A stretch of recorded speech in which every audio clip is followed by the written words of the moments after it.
apelas a la conciencia subdesarrollada, poniéndose en la cabeza de los países desarrollados, que son los que quebraron, los que especularon y que decidieron sancionar a los que andan por ahí desestabilizando el mundo, como el caso del Uruguay, y le dice, ustedes, lista gris. Bueno, o lista negra primero, después lista gris. Y ahí viene el tema de cómo nos podemos manejar. Yo creo que acá el error es que este tema no es un tema ni económico, ni comercial, ni técnico, es un tema absolutamente político. Es, lo voy a decir, aunque el otro día alguien me decía como que era de una terminología propia de él y no de mis orígenes, pero es un nuevo neocolonialismo. Que grandes países están decidiendo implantar determinadas conductas simplemente por el hecho de que son los que conducen o por lo menos son los responsables de la suerte o de la desgracia de la globalización o de la economía globalizada. Y aquí nos sentamos frente a ellos y dicen, bueno, muy bien, somos el G20 y ustedes tienen que hacer esta lista, esto si no pasan a la lista gris, y comienzan a cambiar los criterios. Yo coincido con David que los criterios cambian, pero los criterios no cambian por rigor técnico, cambian por fariseísmo político. Van buscando una manera de ir acompañando sus posiciones, y entonces antes teníamos nosotros que nos decían, miren, una cosa es la doble tributación, otra cosa es la información, ahora esto no alcanza, y ahora apareció la nueva figura del mercado relevante. Es una especie de comodín del mercado relevante. Para nosotros, ¿cuál es? Es Uruguay, Argentina y Brasil. Y entonces no alcanza nunca. Pero eso lo llevamos en el ámbito multilateral. Entonces todavía encima nos aparece un presidente de Francia, entrado, digamos, en una especie de fiebre imperial trasnochada, que nos dice cómo tenemos que actuar. Y además cómo nos va a expulsar de la comunidad internacional. Empezamos ahora a enfrentarnos a los Napoleones de bolsillo. Digo, bueno, muy bien. El presidente de la República, en vez de contestarle políticamente como corresponde, ingresó en el peor de las contestaciones. Justamente la que no debía utilizar y en la que no debía descalificar. Porque si nosotros vamos a entrar a hacer acusaciones o responsabilidades de gobierno por carácter ganancial, me Dios, lo que pasaría en la región. Entonces, yo digo, tenemos que mirarlo con un poquito más de seriedad política este tema. Ahora, ¿qué pasa? Es lo que decíamos hoy, tenemos un Mercosur, lo que queda del Mercosur. Y ahí en el ámbito del Mercosur hay una unión aduanera que dicen que tenemos un arancel externo común, que no podemos negociar con terceros países porque eso es una especie de bloque, pero eso sí, nunca tuvimos una política tributaria común, nunca tuvimos una coordinación macroeconómica, y cada vez que tenemos una dificultad como tenemos ahora, estamos todos los días temblando que nuestros socios que nos andan persiguiendo sobre los titulares de las acciones, cada vez que devalúan, nos dejan al margen de cualquier tipo de seguridad de mercado relevante, porque lo que realizan en tipo de cambio termina siendo una desviación de comercio. Y bueno, y ese es un tema que lo vamos viendo y decimos, ¿cuál es el escenario que tenemos que manejar? Yo comprendo que hay distintos estilos de relacionarse en la región, pero hay un estilo permanente. Sabemos cómo es la Argentina y sabemos cómo es el Brasil. Ni buenos ni malos, sabemos cómo son. Ustedes me han escuchado esta frase, que yo la repito porque es la más gráfica. Cada vez que nos abrazan, cada vez nos quieren tanto que cada vez que nos abrazan nos ponen al borde del paro respiratorio. Y bueno, tenemos que ir buscando de alguna manera una capacidad torácica distinta, que es la simetría política que tenemos que manejar. Pero entonces, claro, ahora ya no son 12 tratados, ahora son los mercados relevantes. Y esos mercados relevantes van a tener determinadas condiciones. Y se dice, bueno, pasemos del ámbito multilateral, que ya sabemos cómo juega, del ámbito regional, donde el Mercosur es un tema absolutamente lateral, y al ámbito bilateral, porque digamos, ¿cómo lo vamos a manejar? Y entonces yo digo que el tema es no solo político, es de liderazgo político. Nosotros no podemos manejar los intereses del país comprometidos, sometidos y humillados con un criterio anárquico, ecuménico y sentimental. Es decir, acá necesitamos un liderazgo firme. No es aquello de estar todos los días enfrentándonos, pero por lo menos tener la capacidad de propuesta, la capacidad de negociar. ¿Cómo el Uruguay y el gobierno uruguayo no se da cuenta de que lo primero que tiene que hacer es llamar a todos los embajadores del G20 a la Cancillería y instruir a todos sus embajadores en los países del G20 a hacer la queja que corresponde, a trabajar diplomáticamente en una estrategia que no queda exclusivamente mandar al director de la DGI para que pase de París a Cannes a ver cómo nos va? No es así. Entonces, como no es así, estamos confundiendo esa relación que es signada por la intensidad de los afectos, porque la relación de los límites es la intensidad de los afectos, y por eso tenemos la bendición de tener buenas relaciones con Paraguay y con Chile, porque es una amistad sin límites. Y cuando vivimos acá en la cercanía de este tema, que es una realidad, tenemos que administrarlo como políticamente. Pero esto no se arregla paseando en un ferrocarril por encima del Salto Grande sobre el propio río, que tuvo 4 años bloqueado por una decisión unilateral, arbitraria, violatoria y humillante. Digo, ¿esto se arregla enfrentándose? No sé cómo se arregla desde el punto de vista del enfrentamiento, pero yo quiero un gobierno profesional y quiero apoyar un gobierno que sepa dónde va. Y mi problema es que todavía no sé, porque el tema es difícil. Nosotros no vamos a doblarle el brazo a Argentina y a Brasil simplemente porque queremos, pero tenemos un escenario negociador, tenemos temas que podemos conversar en muchos aspectos, y no es amenazando ni cambiando, pero yo estoy cansado de tanta reciprocidad que hemos tenido con la Argentina, con tantos temas que ha reclamado, y que nosotros estamos atrás de la Argentina siempre, o del propio Brasil. Y a la hora que queremos una seguridad jurídica para un país asimétrico, socio del Mercosur, la respuesta es, uno dice, mándeme la información que quiero y después conversamos, y el otro dice, infelizmente, es bilateral. Y entonces yo digo, bueno, ¿qué es lo que podemos hacer ahora? Y aquí no hay otra alternativa que con crear una estrategia seria, pero no sobre la base del espinazo de goma. Es sobre la columna vertebral. El espinazo de goma se dobla y se dobla. Y esto tampoco es bueno para un país, porque como bien se ha dicho acá, cada vez que nosotros pensamos que es la última vez, es la primera.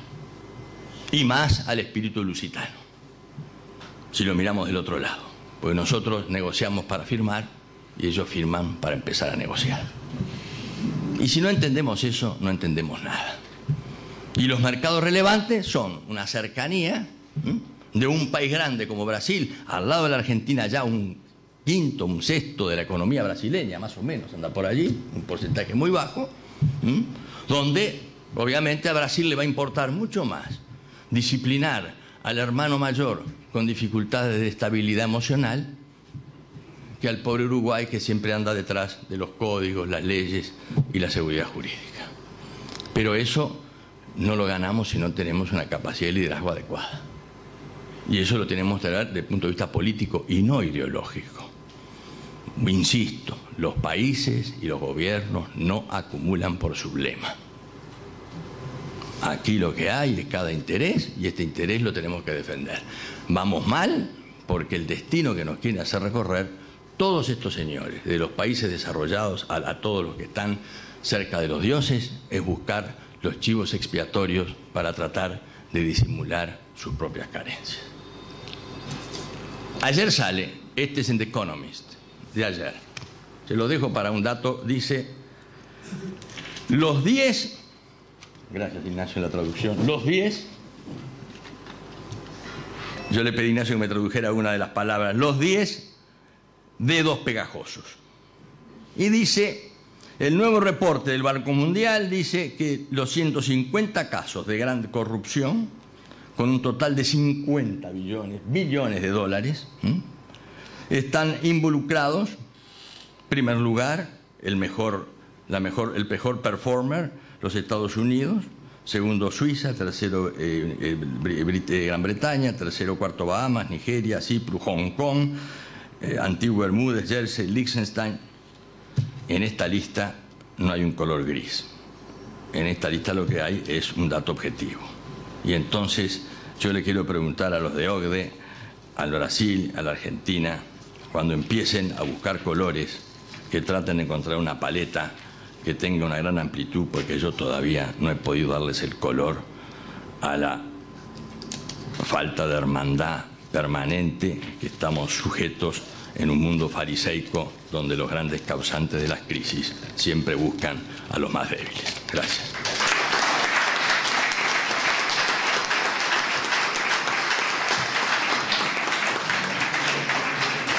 Agradecemos la palabra del senador doctor Sergio Abreu, exministro de Relaciones Exteriores y de Industria, así como también a los demás integrantes de este segundo módulo, el contador David Eibe Fernández, el contador Isaac Alfi y el doctor Ignacio de Posadas. Por el Partido Independiente, el contador Iván Posadas, al senador por el Partido Colorado, el doctor Pedro Bordaberry, al presidente de la agrupación parlamentaria del Partido Nacional, senador doctor Jorge Larrañaga, y al presidente del partido Unión Cívica, el arquitecto Aldo Lamorte.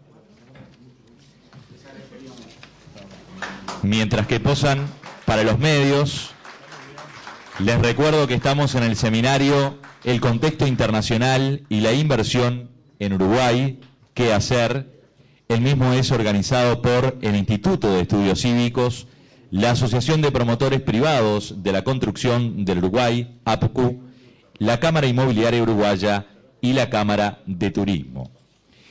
En este tercer módulo voy a invitar a hacer uso de la palabra, en primer lugar, al diputado por el Partido Independiente, el contador Iván Posadas.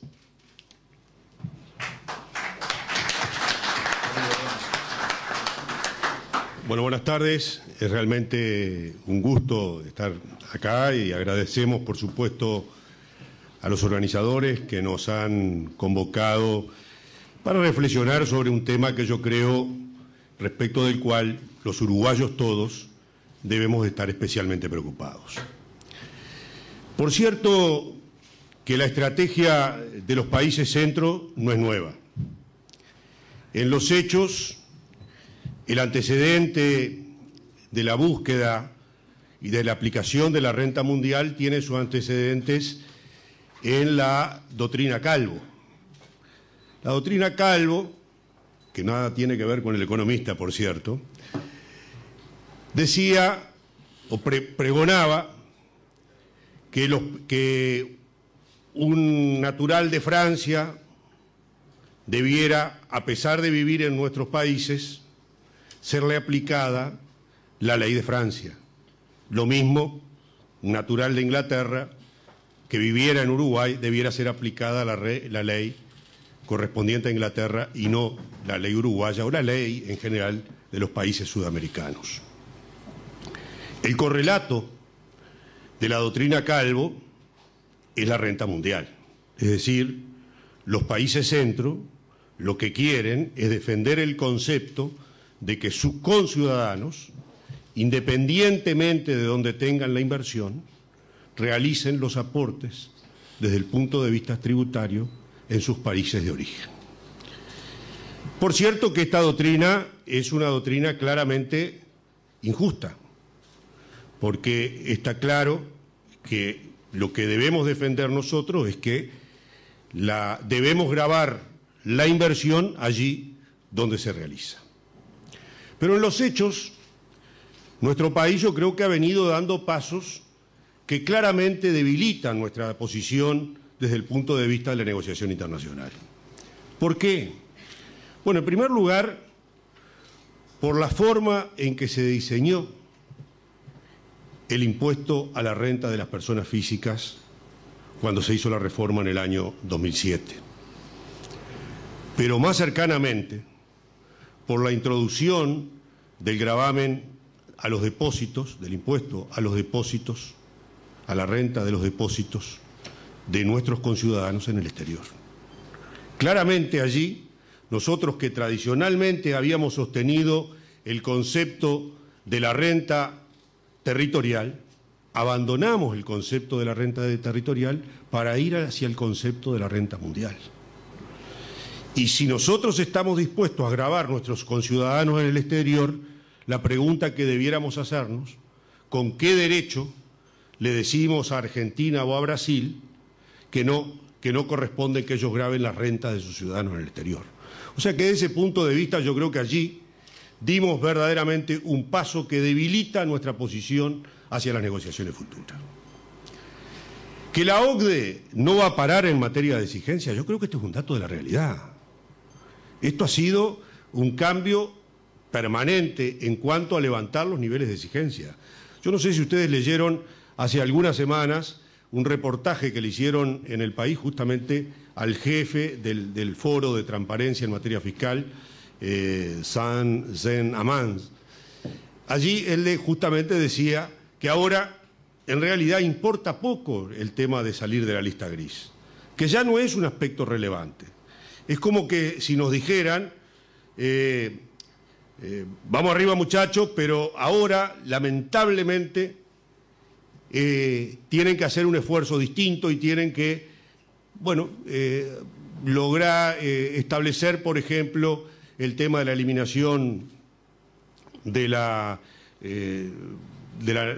acciones al portador, en el caso de la sociedad anónima, y tienen que firmar tratados de intercambio de información con los socios relevantes. Y en este caso es hablar de Argentina y de Brasil. En ese sentido yo creo que los objetivos de la OCDE claramente se van a ir acrecentando en el tiempo. Yo creo que vienen además por nuestras zonas francas y vienen además por lo que son nuestras propias potestades en materia de atracción de inversiones en el país. Notoriamente esa ha sido la estrategia del mundo desarrollado y particularmente de los países centro.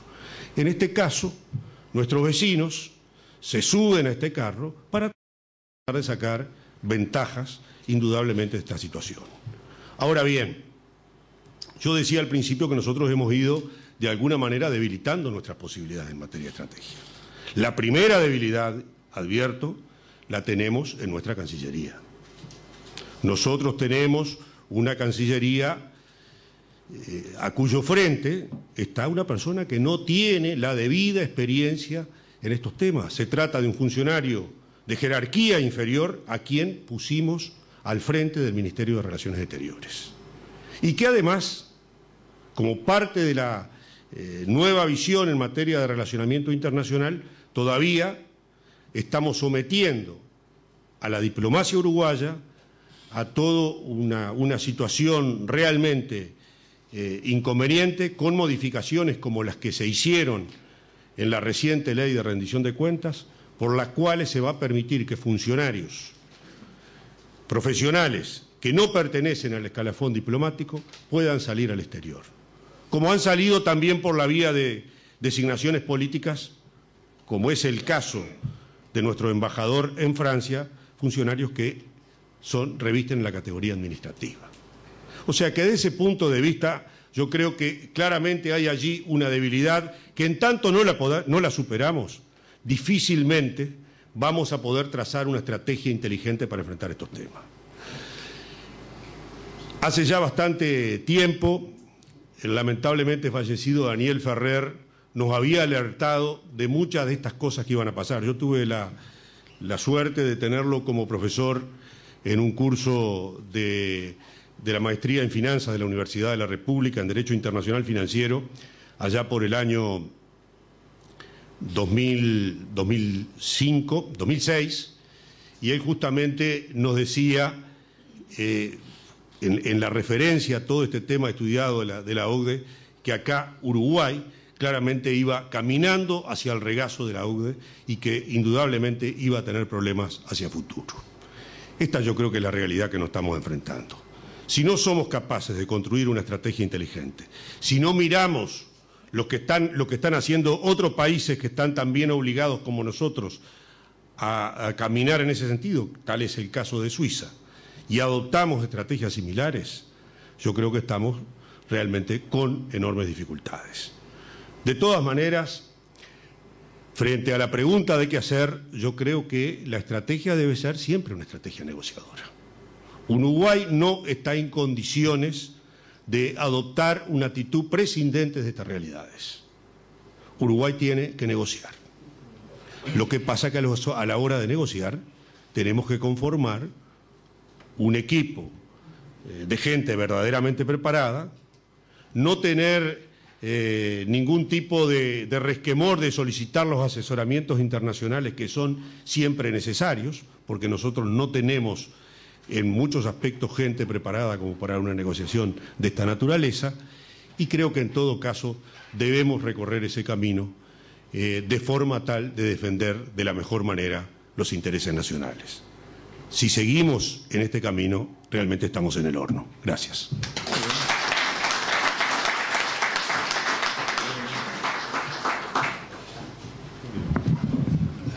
Agradecemos la palabra del diputado por el Partido Independiente, el contador Iván Posadas, e invitamos a hacer uso de la oratoria al senador por el Partido Colorado, el doctor Pedro Bordaberry.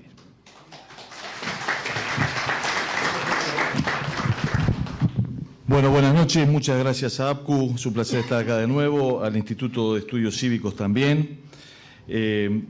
Yo voy a tratar de dar una visión política de esto, por más que creo que nos han robado un poco el tema los técnicos, así que correspondería que habláramos nosotros la parte técnica, pero de todas formas creo que lo que tiene interés. Y creo que en primer lugar lo que uno tiene que decir es que esto que está pasando no es nuevo. Recién lo decía Iván, esto en definitiva es una cuestión de quién quiere recaudar impuestos sobre la riqueza que está en el Uruguay. Es claramente eso. El principio de territorialidad, desde siempre los uruguayos importadores de capital decimos lo que está en el Uruguay paga impuestos en Uruguay, y desde siempre los países exportadores de capital dicen la riqueza que tiene un nacional mío en el Uruguay u otros países paga impuestos en mi país. Digo, eso es los dos principios básicos, y eso es una vieja pelea. Argentina lo dice también, quiere que la casa que está en Punta del Este del argentino o el campo o lo que sea pague impuestos allá y no acá. Ese es el final de esta película. Ese es el verdadero motivo. Quiero decirles que esto no es nuevo.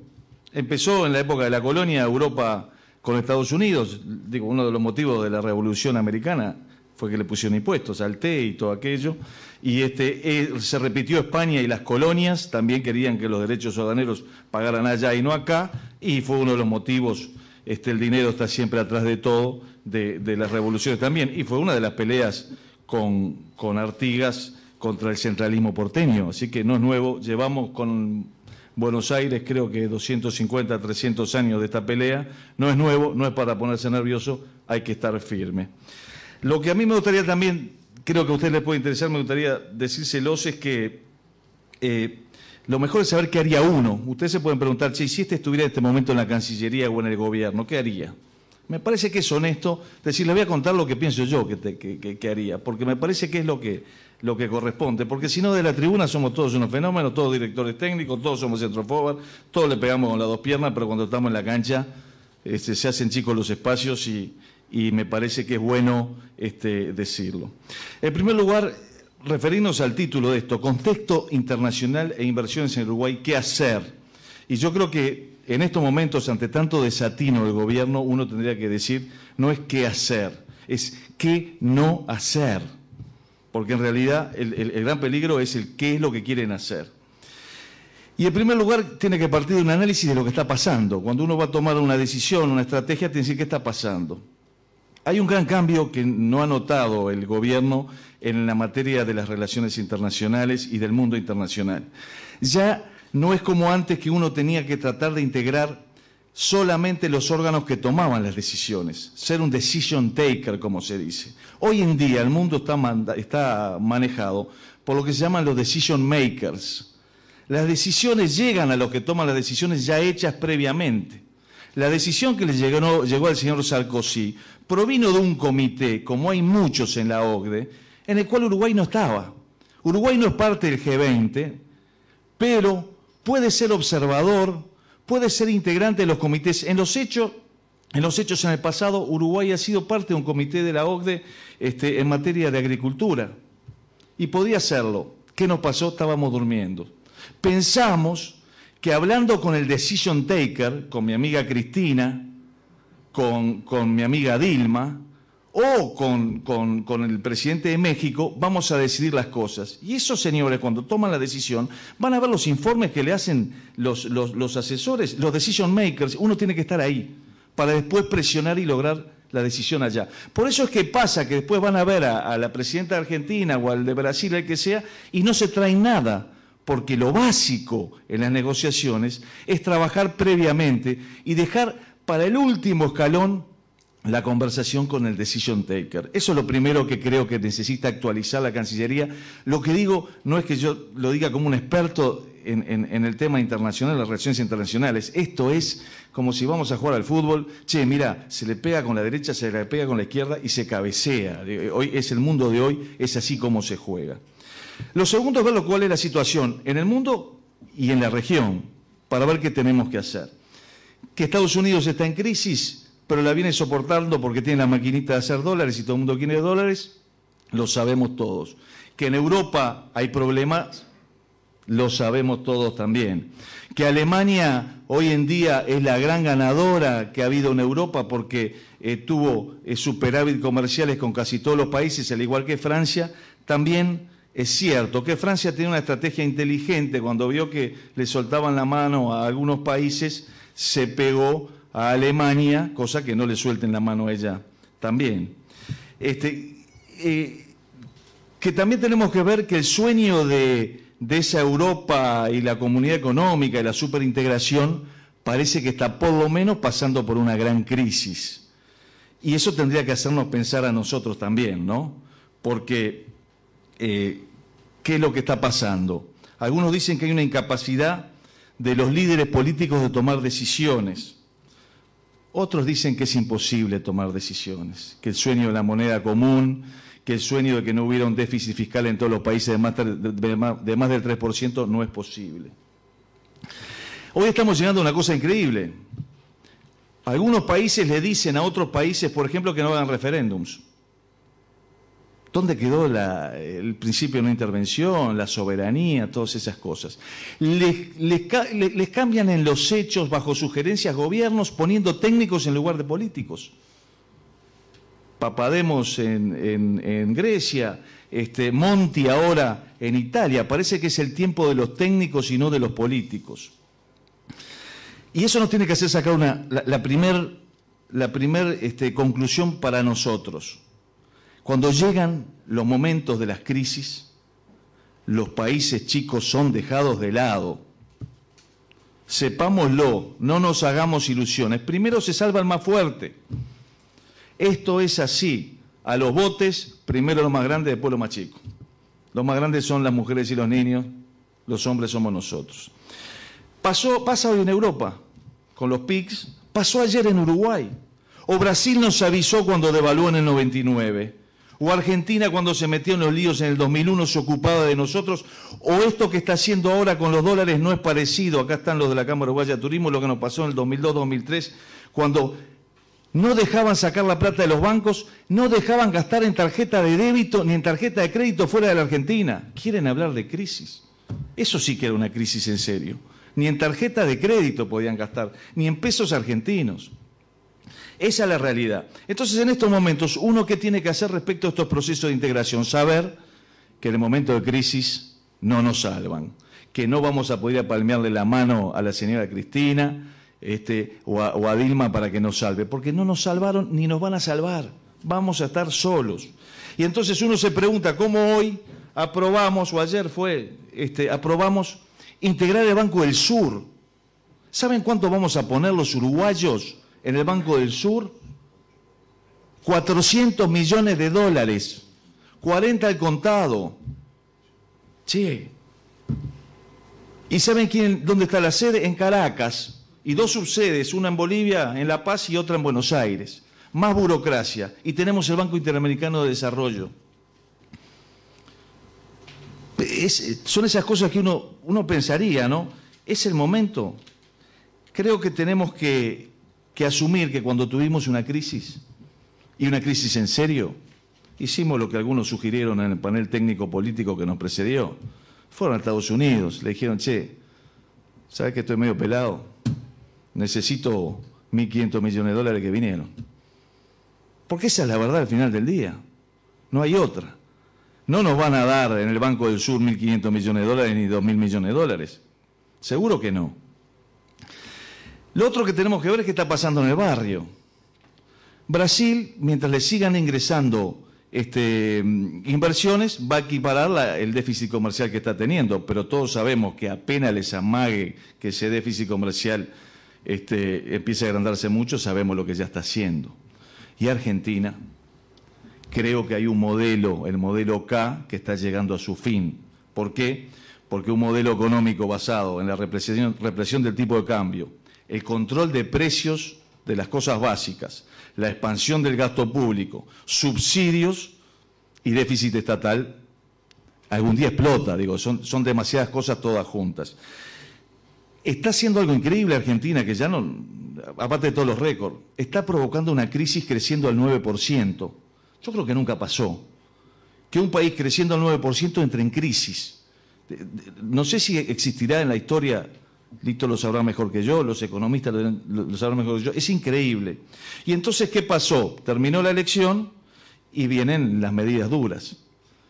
Terminan con los subsidios, acaban de terminar con los subsidios, lo que va a hacer que suban los precios, lo que va a hacer que haya inflación.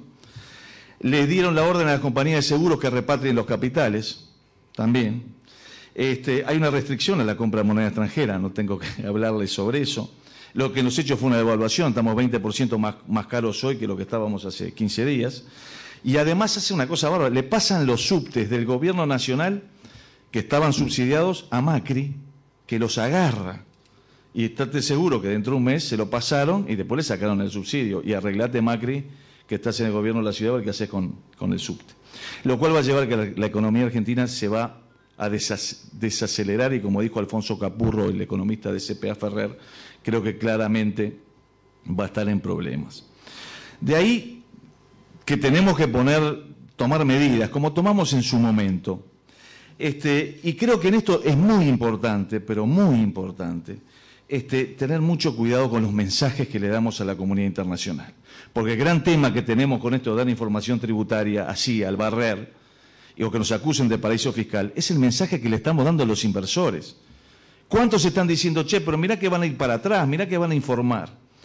Y en esto tenemos que aprender de varios. Estuvieron la semana pasada en Buenos Aires nuestro presidente del Banco Central, Mario Vergara, y el ministro de Hacienda de Brasil, Guido Mantega. Y miren lo que dijo nuestro presidente del Banco Central. La conclusión en esto, dice que teme fuga de capitales en nuestros países por crisis internacional. La conclusión, dijo Vergara, es que las economías emergentes, como la nuestra, están más preparadas para aguantar los choques exteriores, pero los riesgos existen, están ahí, recalcó Vergara. Y miren lo que dijo infelizmente Guido Mantega, ministro de Hacienda de Brasil. Hoy vemos que hay salida de capitales de países emergentes, y los países emergentes podrán necesitar recursos, incluso el Fondo